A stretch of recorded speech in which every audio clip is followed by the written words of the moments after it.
고린도전서 12장 1절로 11절까지가 되겠습니다. 네, 이제 새로운 주제를 다루게 되는데요. 새로운 갈등의 요소죠. 문제점이라고 할 수가 있습니다. 은사 문제입니다. 은사.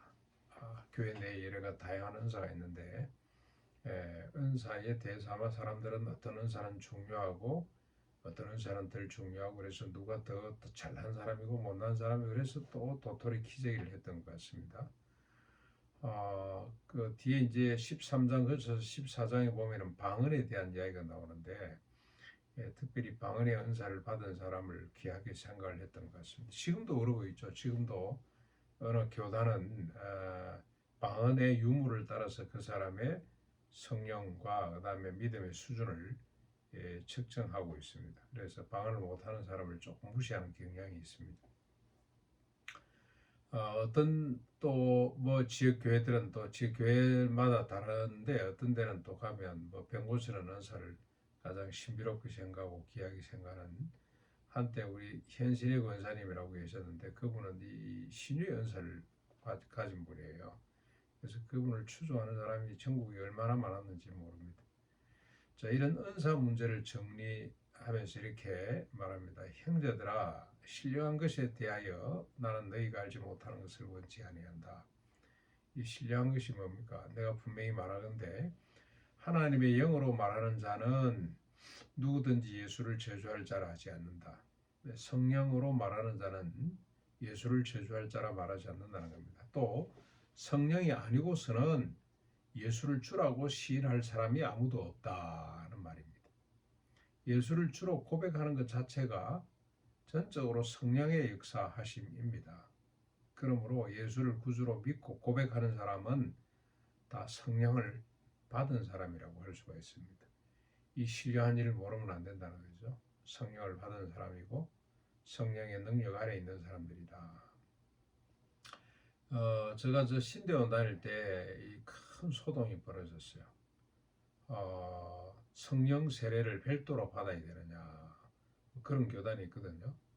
그 문제가 대두돼 가지고 한때 신학생들이 막 논쟁이 벌어지고 그 다음에 교수들까지 가세해서 큰 갈등의 요소가 됐다가 그 유명한 학자가 한 사람이 있었습니다. 화난 사람인데 교수로 와 있던 분인데 그분이 쫙 논리적으로 성경적으로 풀어서 일단 우리 교단은 예수 믿음과 동시에 성령 세례를 받는 것으로 그렇게 결론을 내렸습니다.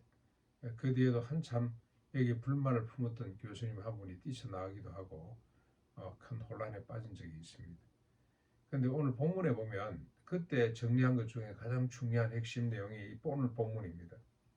예수 그리스도의 성령이 아니고는 아무도 그리스도를 주로 할 사람이 없고 성령이 계시는데 그리스도를 저주할 자라 할 사람이 아무도 없다는 겁니다. 믿는 것 자체가 성령님이 하시는 일입니다. 요즘 우리도 우리 박인창 아버님을 위해서 기도하고 있잖아요. 오시는 것 자체가 성령님의 역사고 지금은 가정에서 날마다 기도하고 찬송하고 또 말씀에 대해서 자꾸 마음이 열려가는 것 전부 다 성령이 하시는 일이죠. 사람은 그렇게 할 수가 없습니다. 전도해보면 알 수가 있습니다. 예수 믿으라 그러는데 이게 뭐 말이나 되나 이런 생각을 할 법한데 아이고 예수 믿겠다고 나오는 걸 보면 성령님이 아니고서는 전도가 안 된다는 걸 우리가 깨닫게 됩니다. 그러므로 우리가 예수 믿는 사람들은 다 성령을 받은 사람이다. 그것 가지고 시비를 걸면 안 된다는 겁니다. 그런데 이제 문제는 4절부터 11절까지 보면 성령을 받았는데 성령의 은사가 다양하게 나타납니다. 그래서 이렇게 정리합니다. 은사는 여러 가지나 성령은 같고 직분은 여러 가지나 주는 같다. 또 사역은 여러 가지나 모든 것을 모든 사람 가운데 이루시는 하나님은 같다는 겁니다. 각 사람에게 성령을 이렇게 나타내시면 뭘 하기 위해서입니까? 다양하게 나타내시는 목적이 뭐냐? 교회를 유익하게 하기 위함이다. 그래서 어떤 사람에게는 성령으로 말미암아 지혜의 말씀을, 어떤 사람에게는 같은 성령을 따라 지식의 말씀을. 이게 지혜나 지식에는 뭐가 다르냐? 우리 강요한 장로가 책에 보니까 잘 구분을 냈더라고. 지식은 배워서 아는 거고 지혜는 배우지 않았는데도 아는 거. 여러분 이해가 되시죠? 배워서 알든 배우지 않아서 알든 하여튼 하나님께서 성령님께서 우리에게 주신 은사라는 겁니다. 예. 어떤 사람은 정말로 배우는 걸 쉽게 배우는 사람이 있고요. 어떤 사람은 아무것도 배운 것이 없는데 너무너무 지혜로운 사람이 있고 그렇잖아요. 다른 사람에게는 같은 성령으로 믿음을, 어떤 사람에게는 한 성령으로 병 고치는 은사를, 어떤 사람에게는 능력 행함을, 어떤 사람에게는 예언함을, 어떤 사람에게는 영들 분별함을, 어떤 사람에게는 각종 방언을 말함을, 어떤 사람에게는 방언들을 통역하는 것을, 또 모든 이런 일을 주셨는데 이 모든 일은 같은 한 성령이 하사 그의 뜻대로 각 사람에게 나눠주는 것이다 하는 겁니다. 예. 그 어떤 사람은 이 성령은 지역 교회를 중심으로 교회가 단위입니다. 단위. 지역 교회를 중심으로 그 교회가 크든 적든 지역 교회를 중심으로 다양한 은사로 나타납니다. 성령이 이렇게 다양한 은사로 나타나심은 목적이 한 가지입니다. 교회를 유익하게 하는 겁니다. 그러므로 성령의 유무와 성령의 은사를 우리가 서로 크다 작다 이렇게 따질 수가 없다는 겁니다. 그래서 나중 뒤에 이제 장기 이야기도 나오고 신체 이야기도 나오고 합니다만은 우리 몸에 많은 지체가 있으나 필요 없는 게 아무것도 없죠. 그렇죠? 다 모든 것이 다 필요합니다. 약해 보이는 것이 오히려 더 중요하다. 그래서 일단 교회 내에 지역교회 내에 다양한 은사가 모여서 하나가 되는데 경중을 따질 수가 없는 것이다. 필요 없는 것이 아무것도 없다는 겁니다. 문제는 성령의 은사에 대해서 무지하거나 무시하는 겁니다.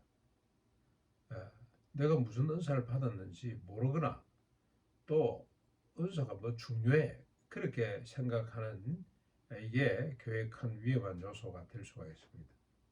성도는 적극적으로 자신에게 주어진 은사가 무엇인지 깨닫고 교회를 위해서 2달란트, 5달란트 받은 종처럼 최선을 다해서 섬겨야 되는 거죠.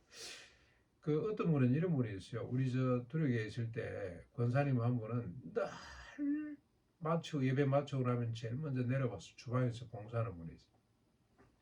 너무 열심히 해서 저러다가 지치면 어떡할까 그래서 이제 좀 쉬시죠 그러면 자기는 이제는 뭐 다른 은사를 좀 찾아보고 좀 쉬어라 그래도 자기는 개수대에 손을 여는 게 가장 행복하다고. 그러면서 저 떠날 때까지 그분이 분립해서 나갔는데 분립해서 나갈 때까지 개수대를 책임진 분이 계세요. 늘 웃으면서 늘 정말 행복하게 그렇게 감당한 분이 있고 어떤 분은 가르치기를 너무 잘하는 분이 있어요.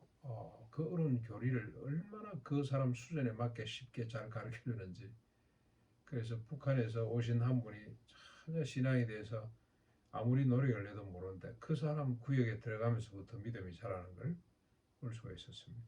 어떤 사람은 전도 잘하는 사람이 있고 어떤 사람은 신유의 은사를 받아서 병든 사람을 보면 마음이 아파가지고 그게 은사죠. 마음이 아파서 달려가서 그분을 붙잡고 기도하지 않을 수가 없고 다양한 은사들. 근데 여러분 중요한 것은 이 은사들이 교회를 유익하게 해야 돼요. 자꾸 자기를 드러내는 수단으로 사용할 경우가 참 많습니다. 조금 은사가 좀 개발이 되면 내가 하는 게 이게 자꾸 나오는 것 바람에 문제가 생기기도 하고 교회에 덕이 되죠. 우리가 이렇게 혼란스러울 때가 있죠. 이분이 진짜 이 은사가 맞나? 이분이 하는 말이 맞나? 라고 혼란스러울 때에는 뭘로 우리 측정하면 되냐면 그게 교회를 유익하게 하느냐. 교회를. 이 교회 공동체를 복되게 하느냐 하는 겁니다. 제가 결혼하기 전에 우리 교회 어떤 자매님 한 분이 저를 좋아했나 봐요. 근데 저는 전혀 마음이 없어요. 관심도 없고. 근데 하루는 그 언니가 찾아와서 그 언니가 전도사였습니다. 자기를 좀 만나자 그래요. 그래서 아이고 손님이 찾아오셨으니까 만났는데 그분이 하는 말이 자기가 연애 은사를 받았는데 목사님 맞아 전도사죠. 전도사님은 우리 여동생과 결혼을 해야 된다고. 근데 그런 말을 들으면서 사람이 좀 마음이 좀 심란해져요. 예언을 받았다 그러고 말이지 신령한 척하고 이러는데 그래서 고민을 하는데 보니까 그게 그분의 예언이 교회를 복되게 하는가? 자기 동생을 복되게 하는가? 그 판단이 중요하잖아요. 그래서 제가 그랬어요. 당신 동생한테는 그렇게 이야기를 하고 에, 그 우리 교회하고 상관이 없으니까 뭐 당신의 개인 이야기로 제가 알겠다 그러고 끝냈습니다. 근데 그분이 또 저보다 먼저 결혼을 했어요. 좋은 분을 만나서 결혼을 해서 잘 살고 있는 걸 봤습니다. 아무튼 교회 하나님이 다양한 은사를 주셨다는 것, 그 은사의 목적은 지역을 중심으로, 지교회를 중심으로 교회를 유익하게 하기 위해 주셨다는 것. 문제는 내가 받은 은사가 무엇인지를 잘 발견하고 잘 가꾸어서 2달란트, 5달란트 받은 자처럼 충성을 다하는, 그래서 많은 유익을 남기는 것이 중요합니다. 오늘도 우리 은사가 뭔지 한번 생각해 보시고 잘 가꾸어서 이 교회를 교회답게 할 수 있기를 바랍니다.